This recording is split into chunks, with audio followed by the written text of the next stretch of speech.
data yaitu data primer dan data sekunder. Untuk teknik pengumpulan data yaitu observasi, wawancara, dan studi dokumen. Teknik analisis data yaitu reduksi data, memilih dan merangkum data menjadikan satu tema atau kategori. Yang kedua yaitu penyajian data dalam bentuk tabel ataupun matriks untuk mempermudah analisis data. Dan yang terakhir yaitu penarikan kesimpulan.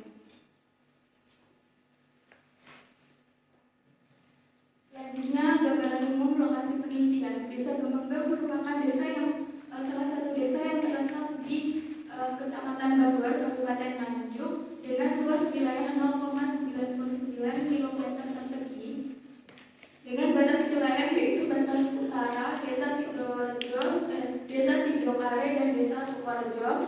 Batas timur yaitu ada Desa Mungkung, batas selatan ada Desa Kutorejo dan Garap Kidul, dan batas barat yaitu ada Desa Kendalrejo. Desa Gemenggang ini di dalamnya terdapat 5 dusun, yaitu Dusun Gemenggang, Dusun Pekol, Dusun Tawar, Dusun Bagatan, dan juga Dusun Tawang, yang di dalamnya terdapat 27 rukun tetangga dan 9 rukun warga.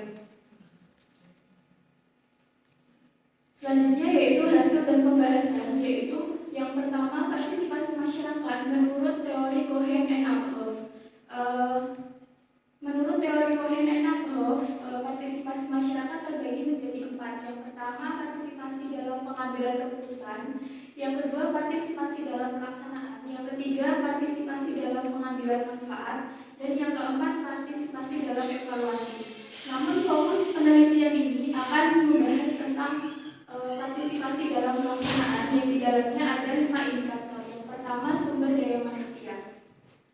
Pengelolaan sumber daya manusia di Desa Gemenggang merupakan aspek penting dalam meningkatkan partisipasi masyarakat dalam program PTSL. Dibuktikan oleh penelitian Mujibur Rahman tahun 2018 bahwa sumber daya manusia sangat penting untuk meningkatkan keberhasilan PTSL baik dari segi kualitas maupun kuantitas. Setiap tahapan program PTSL dilaksanakan melalui musyawarah terbuka dan partisipatif, sehingga memberikan kesempatan bagi masyarakat untuk menyampaikan pendapat, keluhan, serta masukan dalam pelaksanaan program. Mekanisme ini menjadikan SDM tidak hanya sebagai penerima manfaat, tetapi juga berfungsi sebagai pemberdayaan masyarakat yang dapat meningkatkan efektivitas program. Seperti pada tabel nomor 1, yaitu masyarakat mempermudah dalam membuat sertifikat. Nah, dari pernyataan tersebut menunjukkan bahwa upaya relawan dan petugas untuk menyederhanakan proses dan juga memberikan dukungan teknis sehingga masyarakat lebih mudah paham tentang proses pelaksanaan PTSL. Selain SDM, peran relawan dalam program PTSL juga sangat penting. Seperti dari kutipan 2, yaitu tugas saya melakukan pengukuran dan pembukuan tanah yang belum bersertifikat.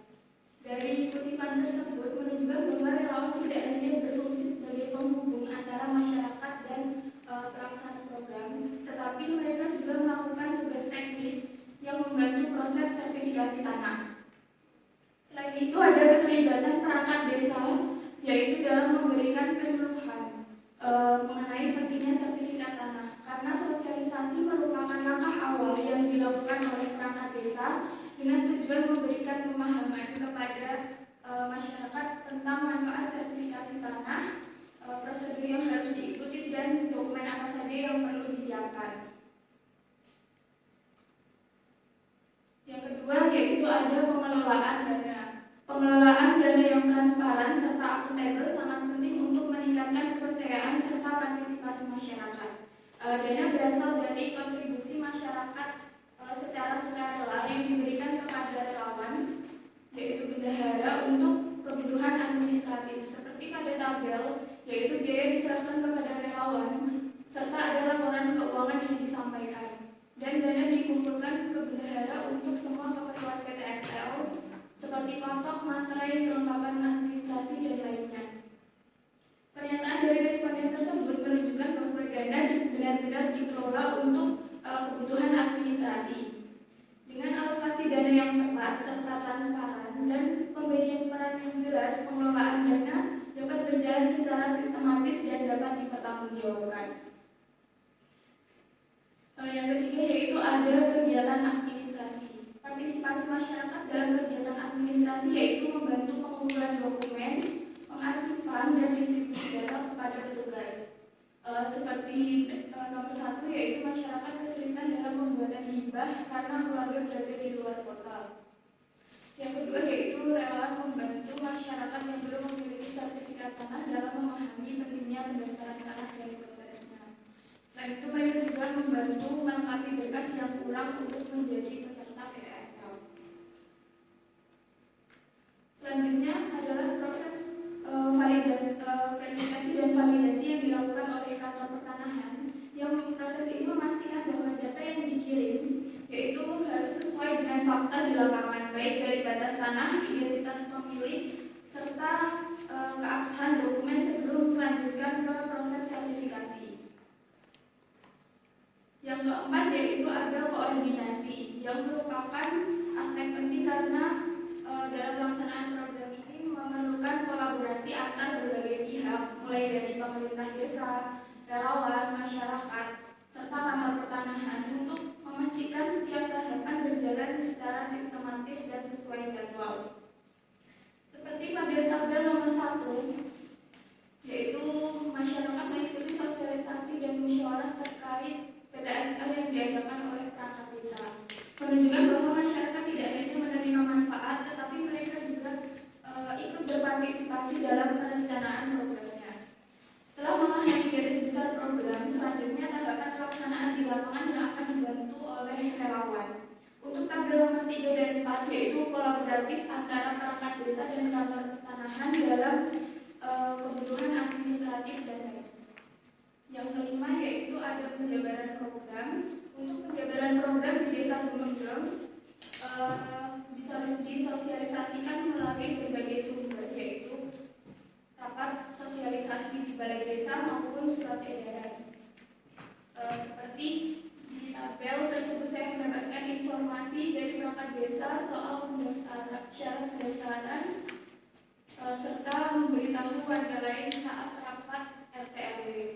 Dari tabel tersebut menunjukkan bahwa sumber informasi adalah kunci utama dalam memahami bagaimana masyarakat desa Gumenggem mendapatkan pemahaman awal tentang program PTSL, sehingga partisipasi masyarakat muncul dalam bentuk kontribusi aktif untuk menyebarluaskan informasi tersebut kepada masyarakat lain, dan diperkuat oleh peran relawan dan juga perangkat desa yang mengadakan sosialisasi untuk mengatur penyampaian informasi dan koordinasi tentang pelaksanaan program. Selanjutnya yaitu posisi masyarakat dalam teori seri Einstein. Posisi masyarakat menurut teori seri Einstein yaitu ada 8 tingkatan, yaitu manipulation, terapi, informing, consultation, plagiation, partnership, delegated power, dan citizen control. Sebelum menunjukkan tingkatan Desa Gumenggem berada pada tingkatan mana, perlu diuraikan terlebih dahulu mengenai peran dan kedudukan masing-masing pihak yang terlibat. Yang pertama yaitu ada relawan PTSL. Bentuk partisipasi masyarakat dalam bidang pertanahan tersebut melalui keberadaan relawan yang dipilih secara langsung oleh masyarakat. Relawan berperan sebagai penghubung langsung antara masyarakat dengan pelaksana program, mulai dari pendataan, pengumpulan berkas, serta menjelaskan prosedur kepada masyarakat. Yang kedua yaitu peserta PTSL, di mana masyarakat tidak hanya menjadi penerima program, tetapi mereka juga mengorganisir dokumen, menghadiri sosialisasi, dan juga mereka terlibat dalam forum pengambilan keputusan desa. Yang ketiga yaitu ada pemerintah desa yang bertugas mendukung dan mendampingi relawan dalam pelaksanaan kegiatan PTSL serta menjadi penggerak koordinasi lintas pihak antara masyarakat dan kantor pertanahan, tetapi tetap melibatkan masyarakat dalam setiap proses perencanaannya. Yang Yang keempat yaitu kantor pertanahan yang berperan sebagai fasilitator, penyedia regulasi dan teknis pelaksanaan, namun tidak mendominasi proses pengambilan keputusan, sehingga seluruh penentuan strategi tetap diserahkan kepada masyarakat melalui musyawarah lokal.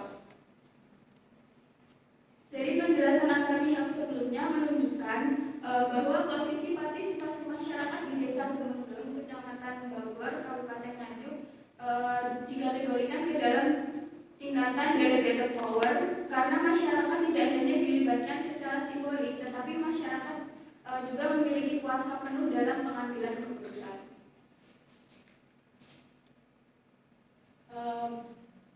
Yang terakhir yaitu kesimpulan dan saran. Kesimpulannya bahwa yang pertama, partisipasi masyarakat dalam PTSL sangat aktif, terbukti dari keberhasilan teori partisipasi dalam pelaksanaan menurut teori Cohen and Uphoff yang meliputi 5 indikator: sumber daya, pendanaan, kegiatan administrasi, koordinasi dan penjabaran program yang terlaksana dengan baik. Yang kedua yaitu menurut teori Einstein, partisipasi masyarakat dikategorikan pada tingkat delegated power, ditunjukkan dari bagaimana masyarakat dan perangkat desa serta relawan berpartisipasi dalam mengelola berbagai bagian program mulai dari perencanaan, pengumpulan dokumen, serta penyebaran informasi.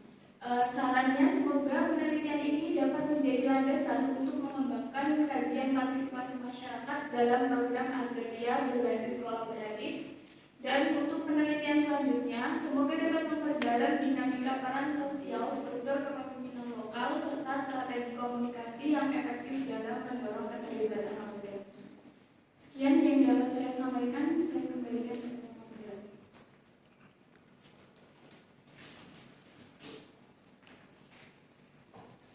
Baik, demikian pemaparan sebenarnya hasil dari Agraria Nasional Media. Memasuki sesi kedua, dipersilakan kepada rekan-rekan yang ingin mengajukan pertanyaan atau memberi masukan kepada penyaji, dipersilakan.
Mungkin ada yang ingin memberikan pertanyaan lagi?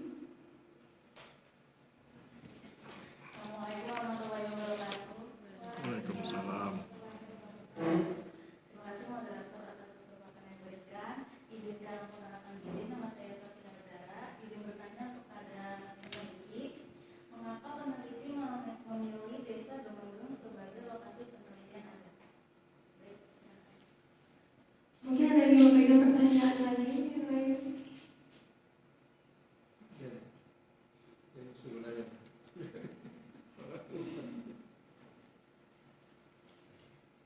Baik, terima kasih kepada rekan-rekan yang telah memberikan pertanyaan. Selanjutnya dipersilakan kepada Adelia untuk memberi tanggapan jawaban pertanyaan rekan-rekan.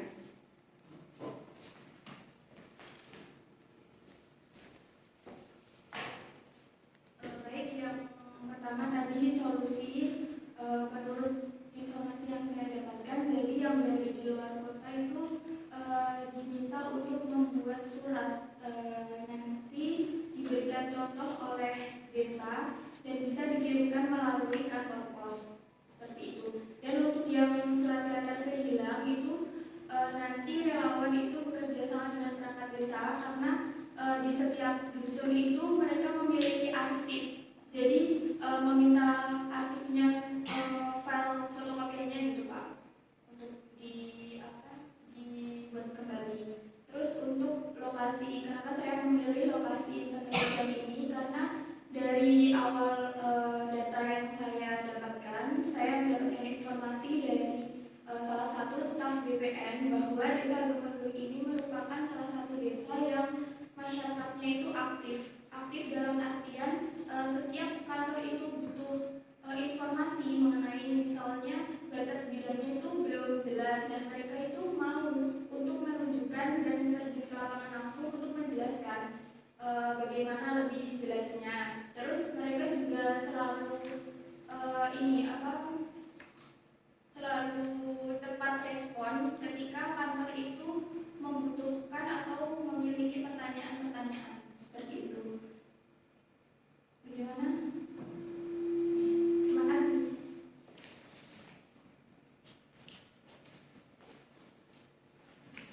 Sesi selanjutnya kami persilakan kepada para dosen penguji untuk memberikan tanggapan atas pemaparan secara hasil penelitian oleh Ardelia Nasya Widya.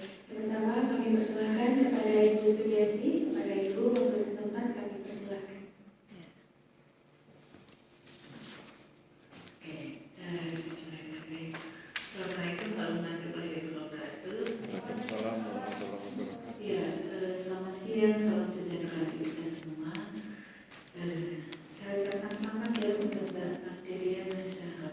Setidaknya tahapan selanjutnya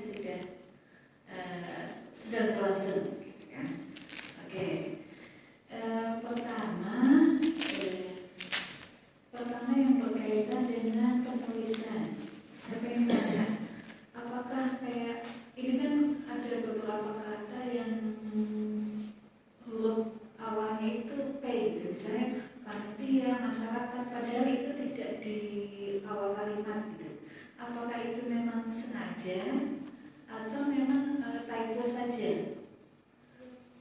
Misalnya ini yang halaman 56 misalnya, salah satu responden masyarakat N-nya besar gitu, terus ada beberapa, terus kemudian ada panitia. Apakah itu ya memang sengaja ada penekanannya atau memang typo saja? Oke. Terus kemudian kok yang saya lihat ada kayak jenis hurufnya beda itu ya, jenis hurufnya. Ibu kadang setelah di-save itu yang citasi dari Mendeley itu kembali lagi dulu, padahal sudah diubah tapi kembali lagi. Oke. Ya, karena itu ya. Terus kemudian kata sehingga, sedangkan itu tidak bisa di awal kalimat ya. Terus kemudian kata depan, di atas, di bawah itu dipisah gitu misalnya. Oke, terus yang selanjutnya yang saya ingin saya tanyakan adalah ini kan karena saya memang tidak mengikuti sempro gitu ya, jadi saya ingin tanyakan yang wawancara gitu ya. Ini wawancara ya, tapi Google Form, Bu. Google Form. Apakah Google Form, penggunaan Google Form ini kan dinyatakan bahwa memberi ruang bagi munculnya pertanyaan baru. Apakah pakai Google Form itu nanti akan memunculkan pertanyaan baru? Bisa gitu ya? Kalau di Google Form itu jadi pakai yang penjelasan yang bisa banyak itu, jadi mereka bisa menambahkan apabila ada yang kurang. Kalau misalkan saya juga ada pertanyaan, saya bisa bertanya langsung sama yang Bukannya kalau Google Form itu tanpa wawancara, tanpa pertanyaan itu dia langsung mengetik gitu kan ya? Iya, nanti Ada ini enggak apa? Tatap muka. Tatap muka interaksi gitu enggak? ya Bu, sebelum mengisi itu saya ke desa dulu untuk menjelaskan cara pengisiannya dan apabila ada pertanyaan bisa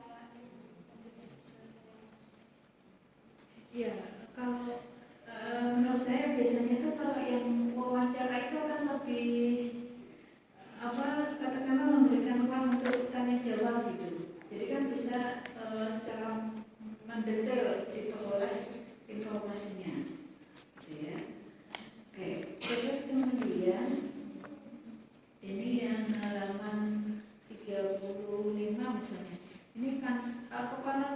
keputusan kepala kantor tim panitia adjudikasi. Ini maksudnya kepala kantor yang mana ya? Kepala kantor tim panitia adjudikasi PTSL.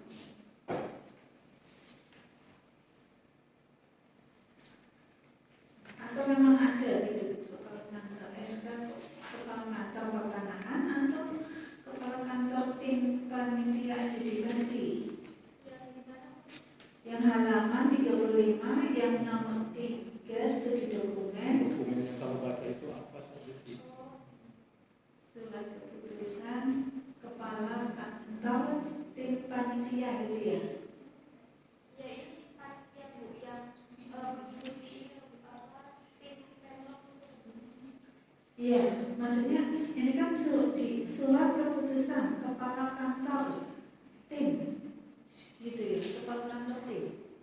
Bukan Bu, tim panitia adjudikasinya.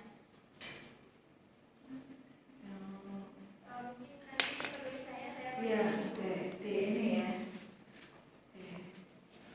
Terus kemudian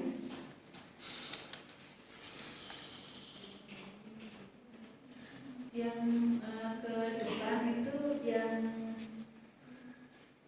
lokasi penelitian. Ini kok di sini ada halaman 32 nih misalnya. Kan ada penjelasannya kenapa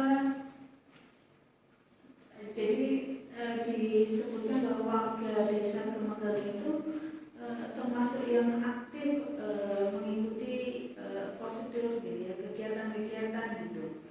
Nah, kenapa ini tuh harusnya masuk ke bagian latar belakang, bukan di lokasi penelitian. Kayak ini kan disebutkan kolaborasi ini juga menjadi satu. Tidak ada hambatan mengenai koordinasi di desa Kemenggal karena semua pihak memiliki komitmen yang sama. Ini kan masuk yang latar belakang, bukan yang lokasi penelitian. Ya, ini sebenarnya hal yang baru buat saya gitu ya. Selama ini kan saya menguji yang lebih ke data spasial gitu ya. Terus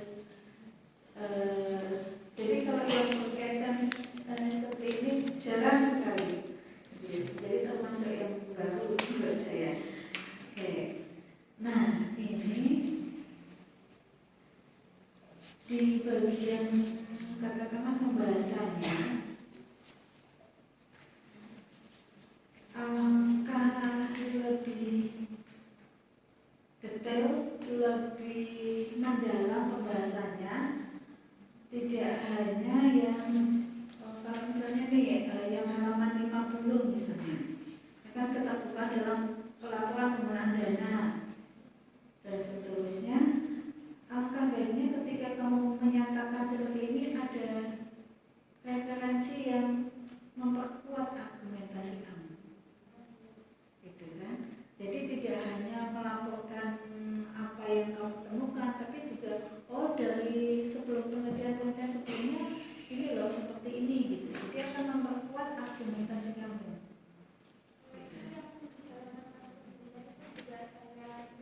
Halaman berapa?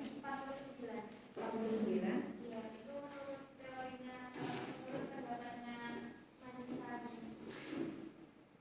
Ini 2020. Oh, oke.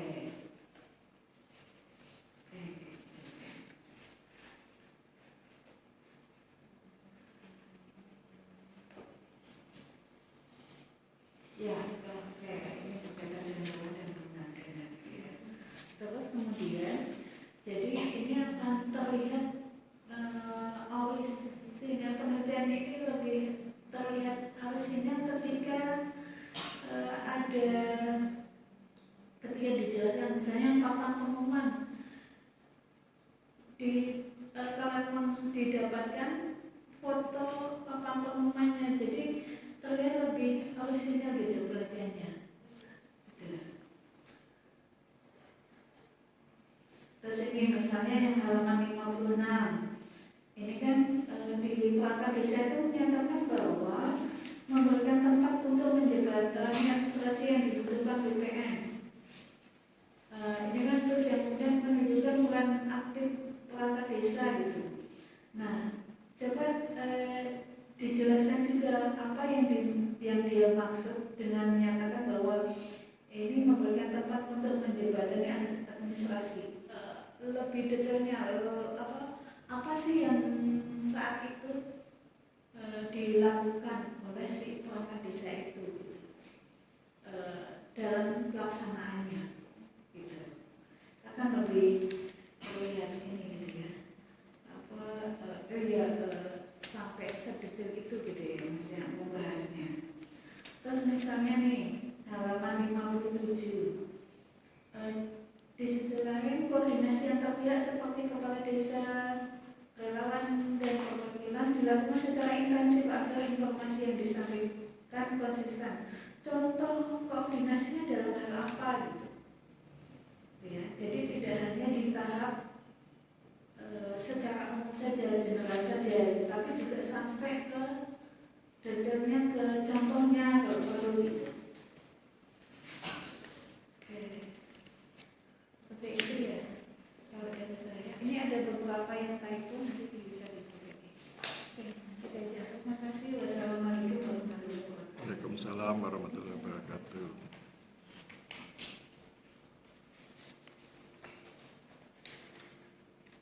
Terima kasih atas pertanyaan dan tanggapan dari Ibu Suciasi. Selanjutnya kami persilahkan kepada Bapak Dr. Raden Deden Saleh. Pada Bapak kami persilahkan. Saya sedang ngitung dulu nih. Sudah dapat ini belum? Sudah.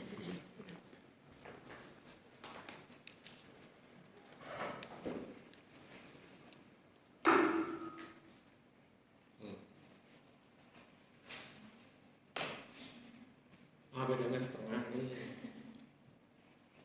Kurang tebal nih. Ini harusnya setidaknya sama. Kalau ini 40, ini juga 40, bahkan harusnya lebih. Gitu ya. Mau ngomong apa terserah, mau ngomong apa temuanmu. Nah, terus ya kan masih banyak tuh ya di dalamnya. Kayak ini baru satu paragraf. Itu membahas apa sih? Pemerintah desa itu relawan posisi masyarakat. Posisi masyarakat, apa sih yang dimaksud posisi masyarakat itu?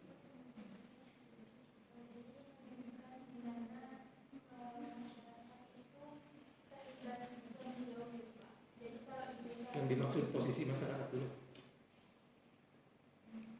What? Pertanyaannya what dulu Pak?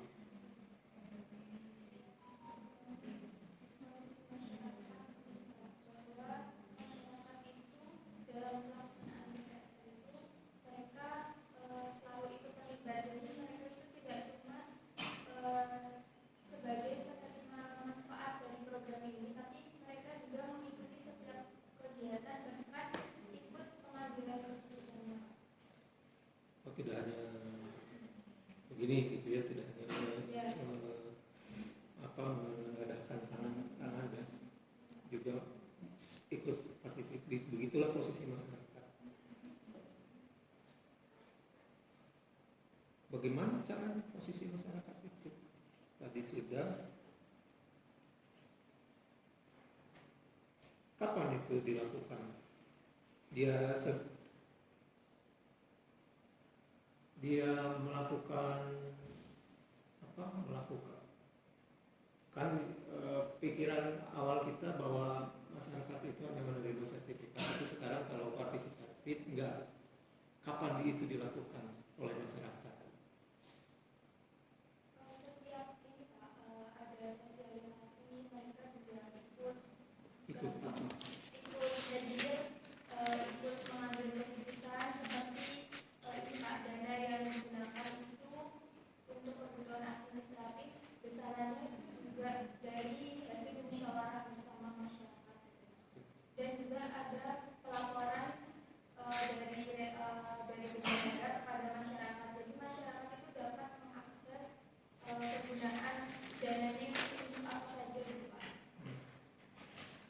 Ini relawan PTSL itu apa sih?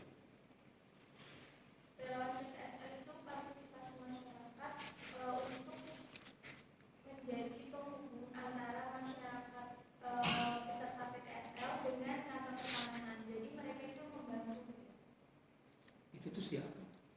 masyarakat sekitar dari beberapa beragam ini Pak, beragam komponen masyarakat, ada yang dari tokoh agama, ada yang dari tokoh pendidikan, tapi tidak boleh perangkat desa itu campur di dalam situ.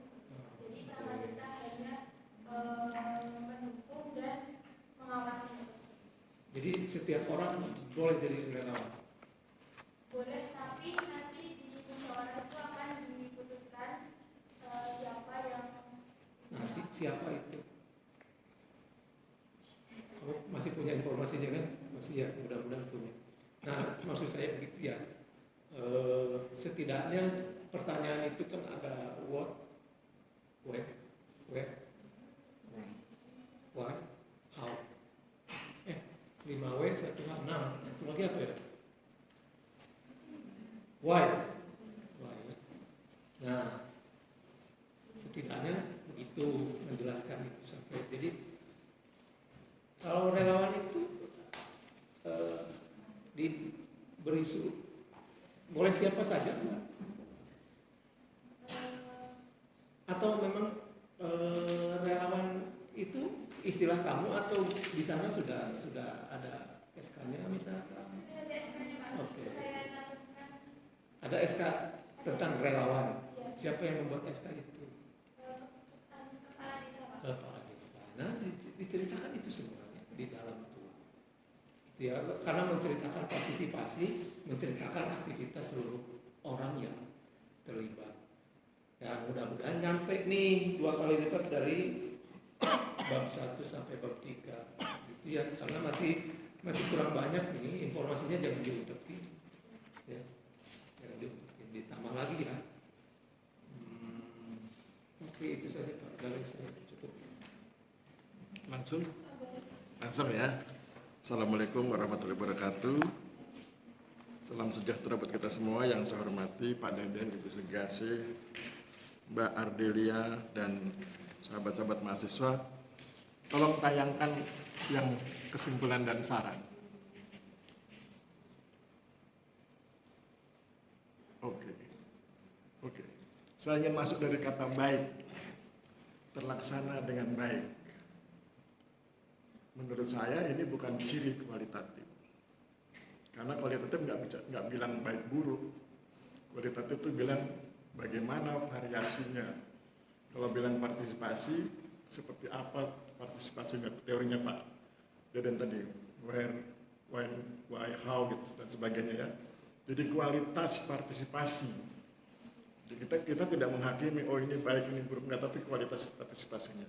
Maka kemudian nanti nyambung di bagian bawah, delegate power. Nah, nanti kan ada cirinya tuh, delegate power itu mereka sudah 80% mengambil keputusan, sebagian besar kecuali hal-hal tertentu yang diputuskan oleh pihak lain. Nah, ketika diputuskan pihak lain itu yaitu dari kantor pertanahan. Kan kantor pertanahan punya syarat dan sebagainya, itu berarti mereka punya porsi sekian persen. Tapi kita tidak bicara persennya ya, tapi kita bicara bahwa tidak citizen control, tidak seluruhnya diambil alih oleh masyarakat, tapi ada sisi yang diputuskan oleh pihak lain, dalam hal ini kantor pertanahan. Kenapa kata baik ini menjadi penting buat saya? Karena nanti korbannya disaran. Karena Mbak sudah menghakimi baik buruk, maka sarannya nggak ada lagi perbaikan. Itu kan sebetulnya bukan saran itu manfaat penelitian. Semoga penelitian ini dapat menjadi landasan pengembangan kajian itu kan manfaat penelitian. Itu harusnya kan di bab awal, di bab pendahuluan. Terus kemudian apalagi peneliti selanjutnya bla bla bla, itu juga manfaat penelitian. Jadi itu kelemahannya. Pertanyaan berikutnya adalah mengapa hal ini terjadi?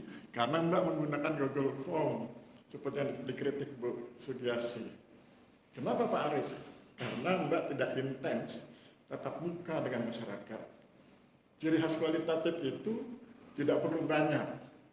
Jadi kalau misalnya orang kuantitatif itu 100 responden, kualitatif cukup 5, 6, 7 orang, tapi mungkin diskusinya bisa berkali-kali. Hari Senin datang, nanti Kamis datang lagi, karena dia ingin lihat gesturnya. Dulu sebelum tahu informasinya mungkin orangnya masih belum tenang. Sekarang sudah tahu informasi, lebih tenang, lebih aktif, lebih partisipatif. Sehingga kemudian itu menjadi penting. Jadi nasihat saya adalah dari sekian banyak informan, ini lagi, coba lihat di bab sebelumnya yang ada kata responden. Jadi saya pikir ini penelitian kualitatif yang bias kuantitatif. Itu kan ada kata responden, Pak. Responden. Nah, sebetulnya harusnya itu informan, karena kualitatif itu informan. Nah, kemudian tidak harus banyak. Kemarin berapa informan? Yang menggunakan Google Form berapa? Untuk masyarakatnya itu 8. Kalau di jumlah semua yang menggunakan Google Form berapa orang? Sekitar 15 15 orang. orang. Oh, harusnya itu nggak perlu Google Form, memang cuma sedikit, cuma 15. Wawancara langsung aja, terus kemudian Mbak catat, Mbak rekam. Jadi tidak perlu formal begitu. Sehingga kemudian mereka bisa cerita isi hatinya, kan bicara tentang isi hati nih ya. Misalnya begini, Mbak kan bisa tanya bahwa prosesnya seperti apa partisipasi itu. Oh, prosesnya mulai dari diskusi, pengambilan keputusan, baru pelaksanaan. Jadi tidak muncul tiba-tiba gitu ya. Kemudian yang berikut di halaman 60. Halaman 60 itu kan ada posisi masyarakat itu ya, yang tadi dikritik Pak Deden. Menurut saya itu keliru, itu bukan posisi itu. Sesudah saya baca isinya itu bicara tentang peran berbagai pihak. Jadi huruf C itu harusnya itu bicara tentang peran berbagai pihak. Kemudian ada lagi yang kurang, yaitu tidak ada dijelaskan tentang faktor pendorong dan faktor penghambat. Padahal itu ada di rumusan masalah. Kenapa sampai terlewat? Karena rumusan masalahnya tidak disusun pointer, tapi naratif. Sehingga kemudian ini kan dari, coba lihat halaman 8 itu. Rumusan masalahnya kan naratif, tidak pointer. Sehingga kemudian ada yang terlupa, padahal itu dari kalimat mengenai faktor-faktor apa saja yang mendorong dan menghambat partisipasi. Jadi di laporan ini masih kurang membahas tentang faktor pendorong dan faktor penghambat. Mudah-mudahan ada datanya. Nah, ketika saya membaca seluruh naskah skripsi, saya melihat sebetulnya faktor pendorong dan faktor penghambatnya itu sama. Yang membedakan itu hanya intensitasnya. Saya kasih contoh, kesadaran. Kalau kesadarannya rendah, berarti itu faktor penghambat. Kalau kesadarannya tinggi, itu berarti faktor pendorong. Yang berikut kepercayaan. Kalau kepercayaannya rendah, itu penghambat. Kalau kepercayaannya tinggi, itu pendorong. Berikutnya adalah keterlibatan. Berikutnya akses informasi. Berikutnya insentif. Jadi faktor pendorong dan penghambatnya itu sama. Yang membedakan kapan dia menjadi faktor pendorong ketika intensitasnya tinggi, kapan menjadi faktor penghambat ketika intensitasnya rendah. Ya. Saya pikir itu, yang selebihnya saya pikir sudah dijelaskan oleh Bu Sugiasi dan Pak Deden. Kemudian, mumpung ingat karena kelihatan, dan ini menarik. Coba Mbak lihat di lampiran ya, lampiran yang SK itu loh. Saya bacakan ya. Keputusan Kepala Kantor Pertanahan Kabupaten Nganjuk tentang perubahan ketiga penetapan lokasi pendaftaran tanah sistematis lengkap. Jadi lokasinya itu sudah 3 kali diubah. Nah, lokasi yang sudah 3 kali diubah itu kan menunjukkan rendahnya intensitas partisipasi masyarakat. Nah, itu harusnya bisa dijelaskan sehingga kemudian nyambung ceritanya itu. Gitu ya. Saya pikir cukup. Terima kasih. Saya kembalikan pada moderator. Oh ini.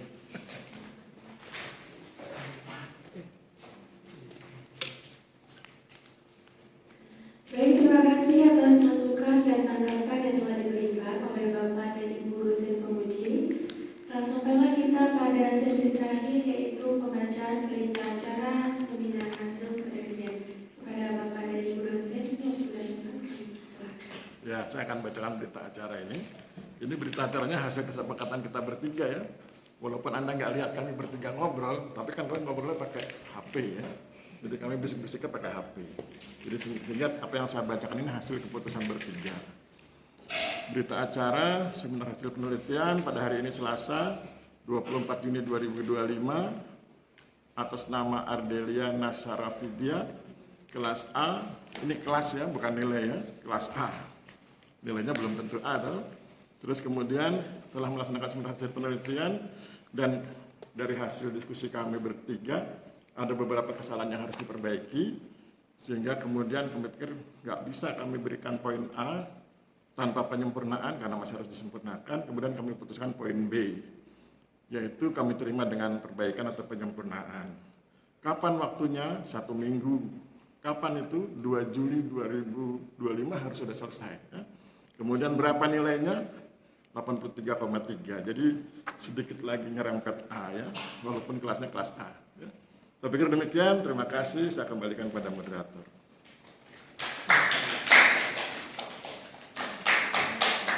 Dengan berakhirnya